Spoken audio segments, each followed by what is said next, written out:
नमस्कार, मैं हूं आपके साथ अंकिता पाल। बुलेटिन की शुरुआत करते हैं। पटना में केंद्रीय गृह मंत्री अमित शाह ने 800 करोड़ से भी अधिक की कई योजनाओं का उद्घाटन और शिलान्यास किया है। साथ ही गृह मंत्री ने संबोधित करते हुए कहा कि पीएम मोदी के नेतृत्व में एनडीए सरकार बिहार में चहुमुखी विकास कर रही है। मेरे साथ बोलिए, भारत माता की। क्यों भाई, क्या हो गया है आवाज को? मोदी जी नागपुर में है, नागपुर तक आवाज जानी चाहिए। मेरे साथ दोनों हाथ उठाइए। 25 के चुनाव में विजय के संकल्प की मुट्ठी भींचिए और प्रचंड आवाज से बोलिए, भारत माता की।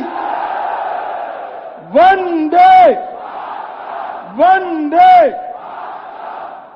आज के कार्यक्रम में मंच पर उपस्थित जिन्होंने बिहार को विकास के रास्ते पर आगे बढ़ाने का काम किया, ऐसे बिहार शासन के लोकप्रिय मुख्यमंत्री श्रीमान नीतीश कुमार जी, बिहार के दोनों उप मुख्यमंत्री भाई सम्राट चौधरी जी, विजय कुमार सिन्हा जी, मेरे मित्र और साथी मंत्री श्रीमान नित्यानंद राय जी, बिहार के वरिष्ठ मंत्री श्री विजय कुमार चौधरी जी, सहकारिता मंत्री डॉक्टर प्रेम कुमार जी, मंच पर उपस्थित नितिन नवीन जी, हमारे वरिष्ठ नेता रविशंकर प्रसाद जी, मुख्य सचिव जी, और आज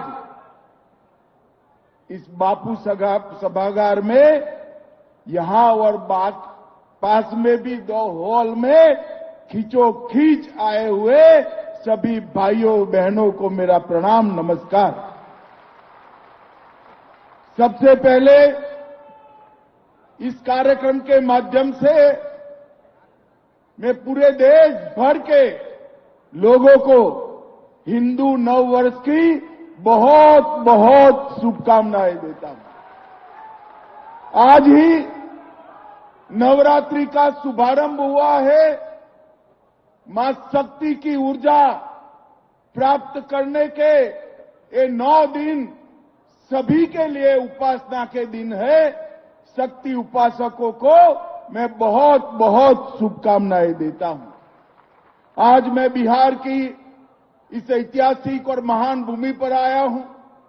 ये बिहार का भूमि भगवान बुद्ध और महावीर का भूमि है, चंद्रगुप्त और चाणक्य का भूमि है, राजेंद्र बाबू और बाबूजी जगजीवन राम का भूमि है, और ये बिहार का भूमि हमारे जयप्रकाश नारायण का भूमि है। वो भूमि को मैं बहुत बहुत प्रणाम करता हूं। भाइयों बहनों, आज मैं जब यहां आया हूं तब सहकारिता क्षेत्र और अन्य विभाग के ढेर सारे कार्यक्रमों को आज लोकार्पित और भूमि पूजन करने का कार्यक्रम। विगत 10 साल के अंदर नरेंद्र मोदी जी ने इस देश के 60 करोड़ गरीबों के लिए ढेर सारे काम किए। आज मैं यूपीए के नेता और विशेष कर लालू यादव जी को पूछना चाहता हूं, लालू जी, बिहार और देश के गरीबों के लिए कुछ किया हो तो जरा खाका लेकर बिहार की जनता के सामने आइए। इन लोगों ने गरीबों के लिए कुछ नहीं किया। मोदी जी ने 10 साल के अंदर राशन, घर, बिजली, गैस, जल, शौचालय, दवाइयां और 5 किलो मुफ्त अनाज देने का काम हमारे नरेंद्र मोदी जी ने किया। 81 करोड़ लोगों को प्रति माह, प्रति व्यक्ति 5 किलो अनाज मुफ्त दिया। 4 करोड़ लोगों को घर दिया। 11 करोड़ से अधिक लोगों को गैस का सिलेंडर दिया। 12 करोड़ से अधिक शौचालय बने। 5 किलो अनाज के साथ साथ 5 लाख तक का इलाज भी नरेंद्र मोदी जी ने मुफ्त में करने का काम किया। मित्रों, गरीबों के लिए अगर किसी ने किया तो हमारे देश के प्रधानमंत्री नरेंद्र मोदी जी ने किया। और नरेंद्र मोदी जी ने ग्रामीण अर्थव्यवस्था, किसान, महिलाएं, डेयरी, मत्स्य पालन और कृषि गतिविधियों को गति देने के लिए सहकारिता मंत्रालय, आजादी के 75 साल के बाद सहकारिता मंत्रालय बनाने का काम नरेंद्र मोदी जी ने किया। 75 साल तक किसी को भी फुर्सत नहीं थी इस देश की सहकारिता को मजबूत करने की। नरेंद्र मोदी जी ने सहकारिता को मजबूत करने के लिए सहकारिता मंत्रालय का स्थापन किया। भाइयों बहनों, बिहार ऐसा क्षेत्र है जहां कृषि भी उपजाऊ है, भूमि भी उपजाऊ है, जल संसाधन भी है। सहकारिता क्षेत्र का मैं आज कहना चाहता हूं, सहकारिता क्षेत्र का सबसे बड़ा फायदा अगर किसी को होगा तो मेरे बिहार को होने वाला है। बिहार को लालू जी के 10-15 साल के शासन में पूरी सहकारिता को चौपट कर रख दिए। सैकड़ों चीनी मिलें बंद हो गई और चीनी का उत्पादन जो एक जमाने में 30% से ज्यादा बिहार से होता था, उसको 6% से कम लाने का काम ये लालू यादव एंड कंपनी ने किया है।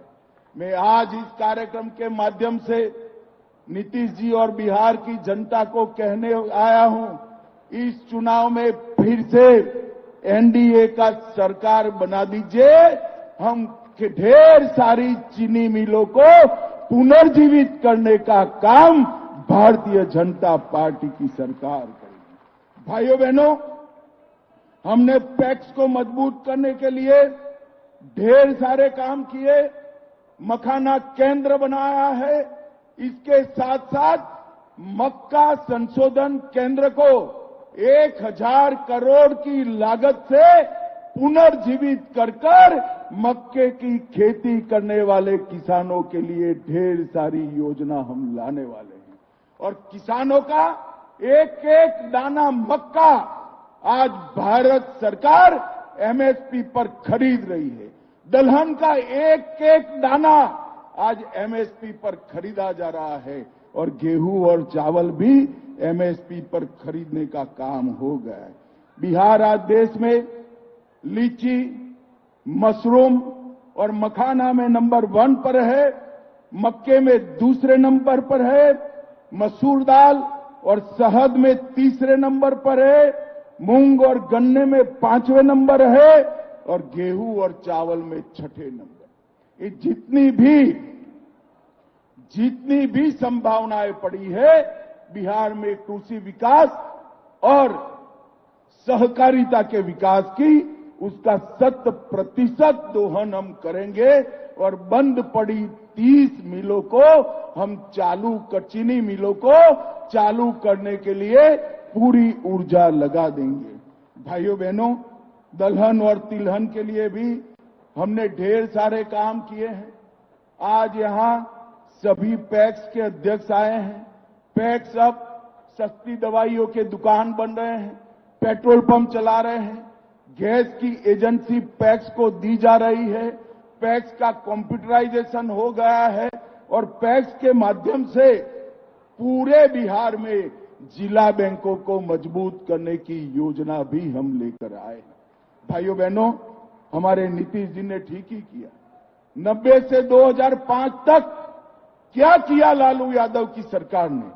हत्या, अपहरण, फिरौती, डकैती और लूटपाट का एक इंडस्ट्री यहां पर चलाया जिसने बिहार को बर्बाद करने का, जातीय नरसंहार चले, सत्ता पोषित भ्रष्टाचार चला और पूरे बिहार में चारा घोटाला कर बिहार को देश और दुनिया में बदनाम करने का काम लालू प्रसाद यादव की सरकार ने किया।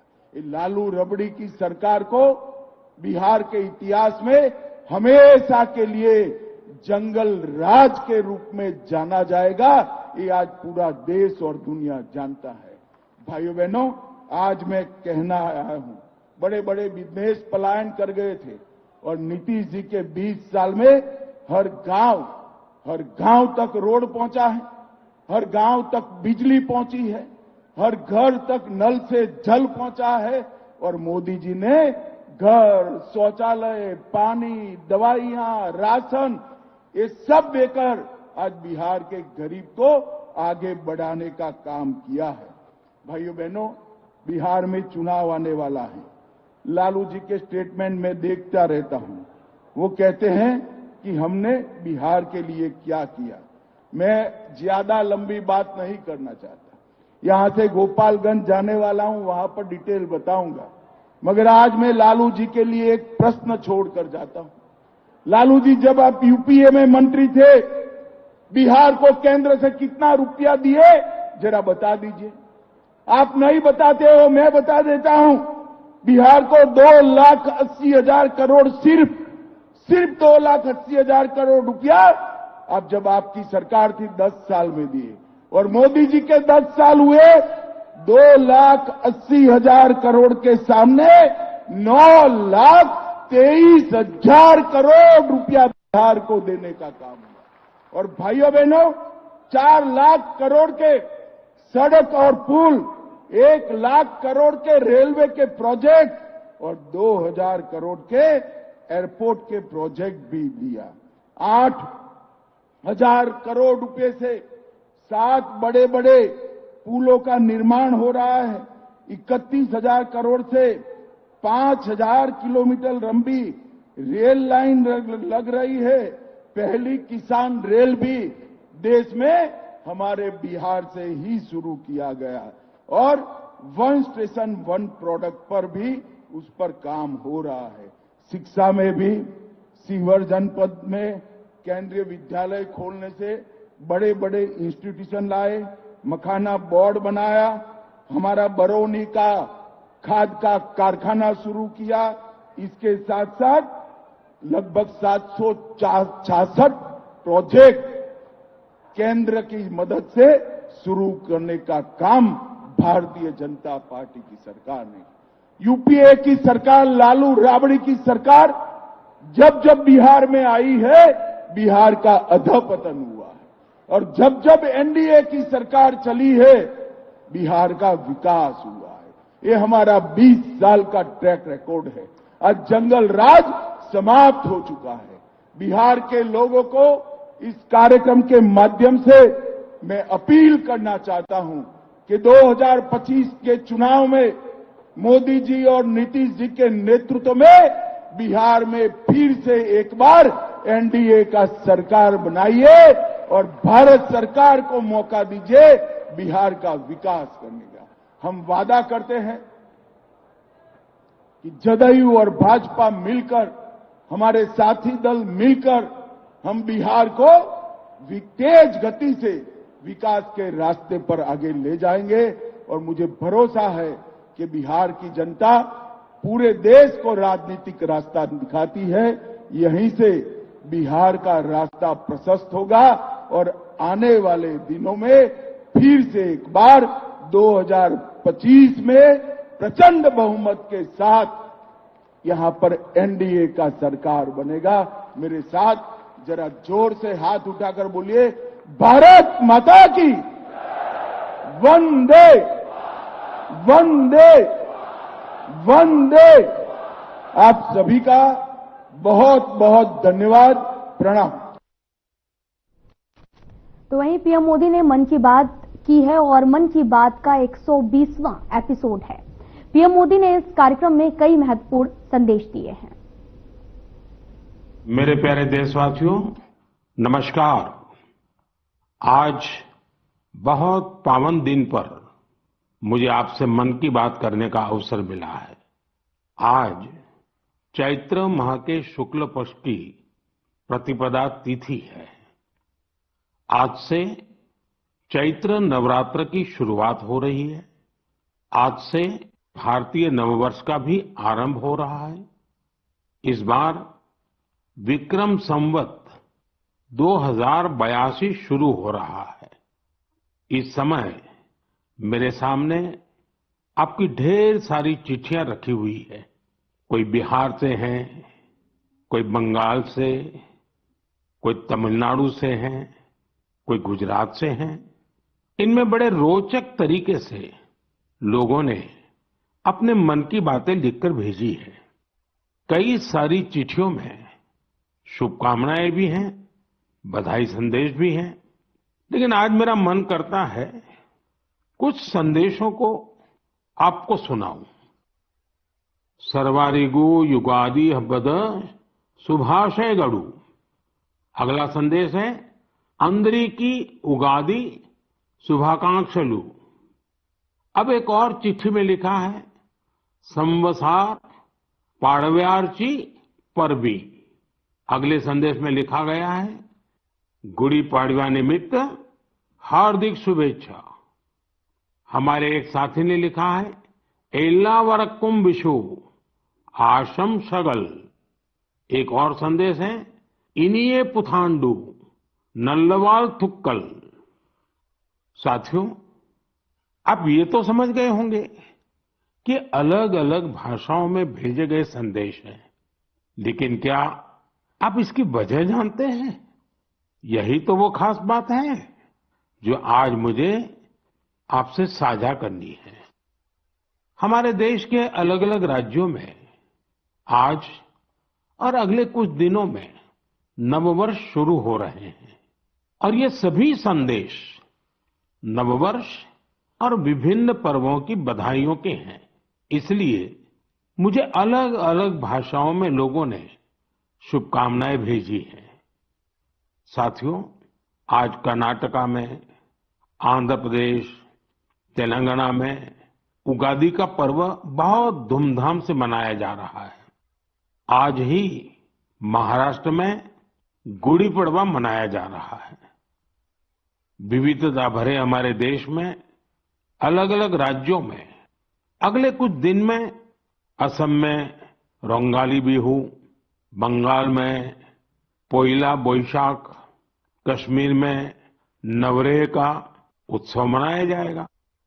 इसी तरह 13 से 15 अप्रैल के बीच देश के अलग अलग हिस्सों में त्योहारों की जबरदस्त धूम दिखेगी। इसे लेकर भी उत्साह का माहौल है और ईद का त्योहार तो आ ही रहा है। यानी ये पूरा महीना त्योहारों का है, पर्वों का है। मैं देश के लोगों को इन त्योहारों की बहुत बहुत बधाई देता हूं। हमारे ये त्योहार भले ही अलग अलग क्षेत्रों में हो, लेकिन ये दिखाते हैं कि भारत की विविधता में भी कैसे एकता पिरोई हुई है। इस एकता की भावना को हमें निरंतर मजबूत करते चलना है। साथियों, जब परीक्षाएं आती हैं तो युवा साथियों के साथ मैं परीक्षा पे चर्चा करता हूं। अब परीक्षाएं हो चुकी हैं। बहुत सारे स्कूलों में तो दोबारा क्लास शुरू होने की तैयारी हो रही है। इसके बाद गर्मी की छुट्टियों का समय भी आने वाला है। साल के इस समय का बच्चों को बहुत इंतजार रहता है। मुझे तो अपने बचपन के दिन याद आ गए जब मैं और मेरे दोस्त दिन भर कुछ न कुछ उत्पात मचाते रहते थे, लेकिन साथ ही हम कुछ कंस्ट्रक्टिव भी करते थे, सीखते भी थे। गर्मियों के दिन बड़े होते हैं। इसमें बच्चों के पास करने को बहुत कुछ होता है। ये समय किसी नई हॉबी को अपनाने के साथ ही अपने हुनर को और तराशने का भी है। आज बच्चों के लिए ऐसे प्लेटफॉर्म की कमी नहीं जहां वे काफी कुछ सीख सकते हैं। जैसे कोई संस्था टेक्नोलॉजी कैंप चला रही हो तो बच्चे वहां ऐप बनाने के साथ ही ओपन सोर्स सॉफ्टवेयर के बारे में जान सकते हैं। अगर कहीं पर्यावरण की बात हो, थिएटर की बात हो या लीडरशिप की बात हो, ऐसे विविध विषय के कोर्स होते रहते हैं, तो उससे भी जुड़ सकते हैं। ऐसे कई स्कूल हैं जो स्पीच, या तो ड्रामा सिखाते हैं, ये बच्चों को बहुत काम आते हैं। इन सब के अलावा आपके पास इन छुट्टियों में कई जगह चल रहे वॉलेंटियर एक्टिविटीज, सेवा कार्यों से भी जुड़ने का अवसर है। ऐसे कार्यक्रमों को लेकर मेरा एक विशेष आग्रह है। अगर कोई संगठन, कोई स्कूल या सामाजिक संस्थाएं या तो फिर साइंस सेंटर ऐसी समर एक्टिविटीज करवा रहे हो तो इसे #मायहॉलिडेज के साथ जरूर शेयर करें। इससे देश भर के बच्चे और उनके माता पिता को इनके बारे में आसानी से जानकारी मिल सकेगी। मेरे युवा साथियों, मैं आज आपसे माय भारत के उस खास कैलेंडर की भी चर्चा करना चाहूंगा जिसे इस समर वेकेशन के लिए तैयार किया गया है। इस कैलेंडर की एक कॉपी अभी मेरे सामने रखी हुई है। मैं इस कैलेंडर से कुछ अनूठे प्रयासों को साझा करना चाहता हूं। जैसे माय भारत के स्टडी टूर में आप ये जान सकते हैं कि हमारे जन औषधि केंद्र कैसे काम करते हैं। आप वाइब्रेंट विलेज अभियान का हिस्सा बनकर सीमावर्ती गांवों में एक अनोखा अनुभव ले सकते हैं। इसके साथ ही वहां कल्चर और स्पोर्ट्स एक्टिविटीज का हिस्सा जरूर बन सकते हैं। वहीं अंबेडकर जयंती पर पदयात्रा में भागीदारी कर आप संविधान के मूल्यों को लेकर जागरूकता भी फैला सकते हैं। बच्चों और उनके माता पिता से भी मेरा विशेष आग्रह है कि वे छुट्टियों के अनुभवों को #हॉलिडे मेमोरीज के साथ जरूर साझा करें। मैं आपके अनुभवों को आगे आने वाली मन की बात में शामिल करने का प्रयास करूंगा। मेरे प्यारे देशवासियों, गर्मी का मौसम शुरू होते ही शहर शहर, गांव गांव पानी बचाने की तैयारियां भी शुरू हो जाती हैं। अनेक राज्यों में वाटर हार्वेस्टिंग से जुड़े कामों ने, जल संरक्षण से जुड़े कामों ने नई तेजी पकड़ी है। जल शक्ति मंत्रालय और अलग अलग स्वयंसेवी संस्थाएं इस दिशा में काम कर रही हैं। देश में हजारों कृत्रिम तालाब, check dam, borewell recharge, community soak pit का निर्माण हो रहा है। हर साल की तरह इस बार भी कैच द रेन अभियान के लिए कमर कस ली गई है। ये अभियान भी सरकार का नहीं बल्कि समाज का है, जनता जनार्दन का है।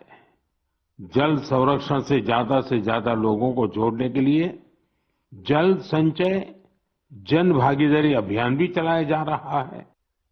प्रयास यही है कि जो प्राकृतिक संसाधन हमें मिले हैं उसे हमें अगली पीढ़ी तक सही सलामत पहुंचाना है। साथियों, बारिश की बूंदों को संरक्षित करके हम बहुत सारा पानी बर्बाद होने से बचा सकते हैं। पिछले कुछ सालों में इस अभियान के तहत देश के कई हिस्सों में जल संरक्षण के अभूतपूर्व कार्य हुए हैं। मैं आपको एक दिलचस्प आंकड़ा देता हूं। पिछले 7-8 साल में नए बने टैंक, पॉन्ड और अन्य वाटर रिचार्ज स्ट्रक्चर से 11 बिलियन क्यूबिक मीटर, उससे भी ज्यादा पानी का संरक्षण हुआ है।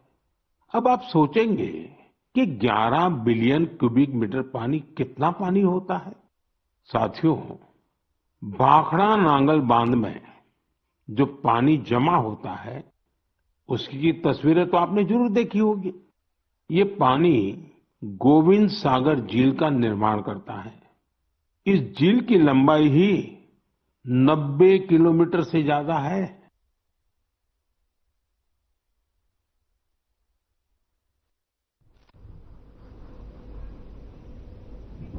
फिलहाल बुलेटिन में इतना ही। नमस्कार।